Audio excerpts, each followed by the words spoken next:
Hello, hello, and welcome. I'm really glad to be sharing tonight with you about adaptability and what came up for me about that theme of adaptability. Before I dive into the subject, just a word of introduction about myself. So I'm Coach Clem. I'm a certified coach, and my area of expertise is to help women with the calling to help others create the life and business that they're craving for. So typically they want to become a therapist or coach or teacher, wellness professionals, or other service businesses. So what I do with them is that I work on the mindset and the inner balance. So really get this strong foundation on which they can build everything else, getting the clarity of their needs and their goals, and also creating the vision, the roadmap, and the strategy to reach those goals. I'm from France, originally from France, coming to you from the UK today. And my initial career was in teaching. I taught languages and traveled the world. So I'm an expat at heart. It's great for me to connect with expats. And then I created the first business, which was a bilingual nursery in France. And while I was doing a deep work on myself through personal development, I transitioned to coaching, sharing my experience of life in business to benefit others. So it's a great thing for me to talk about adaptability. And what actually came up for me was actually the dangers of over adapting or extreme adaptability. So I'm going to start by sharing my personal discoveries on that topic. And I've always felt very adaptable personally since I was a child, quite like a chameleon. That's why I choose that picture there. Able to be with different people, adapt to their language, their culture. You could put me in Colombia and India and in all sorts of countries. I was eager to learn, to discover, curious, but also, and that's probably overdoing it, I realized also that I was also a lot of a people's pleaser too. So I was actually changing myself and adapting too much to my surroundings. And I did that for a very, very long time. And I was trying to live up to everybody else's expectations, my parents, my teachers, my other classmates. And what I discovered is that actually one of my greatest strengths, which was empathy, and which still is empathy, was being overused to respond to all sorts of life's challenges. And that empathy being overused and that adaptability being overused became then a sabotage. It wasn't respecting at all a balance and equilibrium for me. And for a long time, I didn't know who I was, what I liked, what I wanted. And I was good in school. I did good at school, did swimming competitions, piano classes, painting classes. But yet it felt really, really empty inside, depressed. And I actually developed an eating disorder when I was a teenager. And I recognize those tendencies a lot in the clients I work with. And the initial work that we do always together is to help yourself first. And that also is connecting to recognizing and discovering who you are in depth. And typically the people I work with are very used to putting themselves last and very used to sacrificing. For example, they come from a career in charity or healthcare or hospitality, and they've been really used to putting themselves last and putting everybody else's first. And this is what I call overcompromising and alienation. So alienation is really for me the process of becoming someone else and not who you are, not being consistent and coherent with who you are. So how do we overcome that?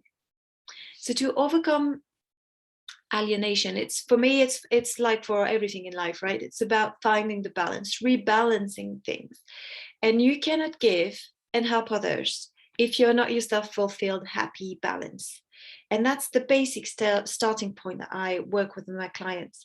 If you are burnout or unhappy or unbalanced, you are in no place to be of service for others. This is as simple as it is. And that's really clear for my clients. That is their purpose, their calling to be helpful, of here for others, to have this amazing impact on others, on other people's lives.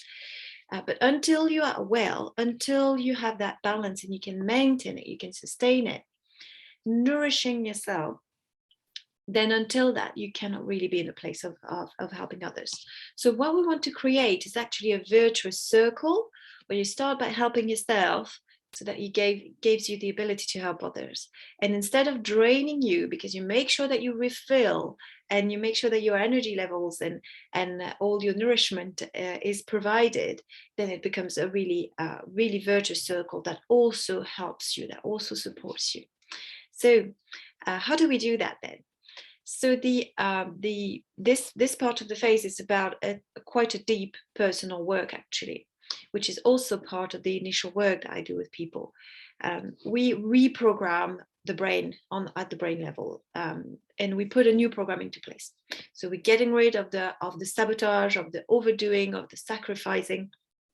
And there are different ways of doing it. And I use myself a program that's called Positive Intelligence. It's an absolutely amazing coaching program combining positive psychology, behavioral and cognitive psychology, performance science.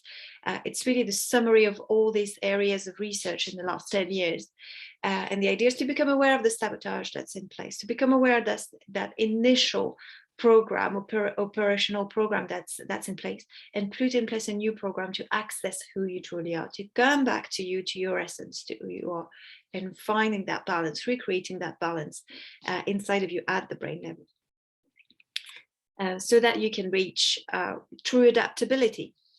So adaptability is an amazing concept, but we have to make sure, especially if that resonates with you, if what my experience resonates with you, you have to make sure that you're not going into alienation. You're not alienating, but you are really, truly adapting. Adapting is so important, isn't it? We need this change management as the world is constantly changing, you know.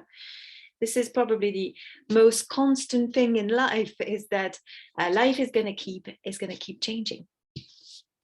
And to make sure that we adapt, we have to make sure that we actually surf the wave. This is a great analogy that I really love, and that things that describe that sense of true adaptability for me. So the idea is, instead of blaming the changings of life, because we know that they're going to happen, things are going to happen, and challenges are going to arise as well, you know, and it's important not to have your head in the sand.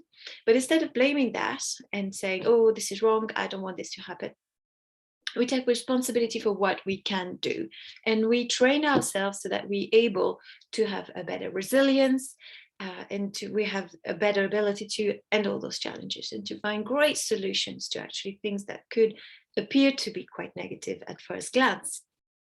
And you can actually do a lot of work on yourself for that. So the way you do that, then, I believe, is really going through those different steps. So the start is always the acknowledgement and acceptance. So becoming aware of what's going on, and realize that, yes, this is happening. You know, this big wave is coming towards me. This big wave is challenging everyone in society, for example. And then the second point is, instead of getting lost into this wave and being actually completely sort of rolled over and get your head underwater, is to recenter on yourself.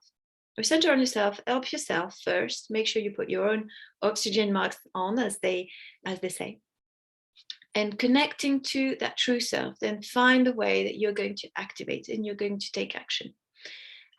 The thing is, people really sometimes sort of react, and what we call a reaction is actually an action that's not centered on themselves. It's completely a reaction to what's happening, to that big wave happening. And that is sometimes a way not to provide a great solution to the action. So it's not really helping.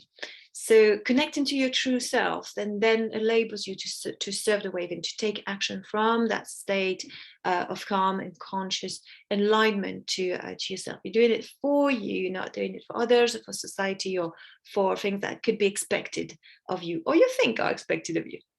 So I stop losing myself, basically, because of fear or anxiety. I stay really congruent and aligned with myself. And I wanted to finish by this amazing quote that I think really resonates really well, this idea that's called the serenity prayer. So you don't have to take into account the word God if that doesn't talk to you. But the idea is, grants me the serenity to accept the things that I cannot change, the courage to change the things that I can, and the wisdom to know the difference. So really keeping that grounded state with whatever happens to you, so that you're not over adapting, you're not becoming something that you are not, you're still congruent and consistent with yourself, and yet you're able to adapt and you're able to thrive whatever waves come your way. So thank you so much for your attention. Here are some of my details if you wish to being in touch with me and contacting me. It will be an amazing pleasure to have a chat with you. Have a great day. Bye-bye.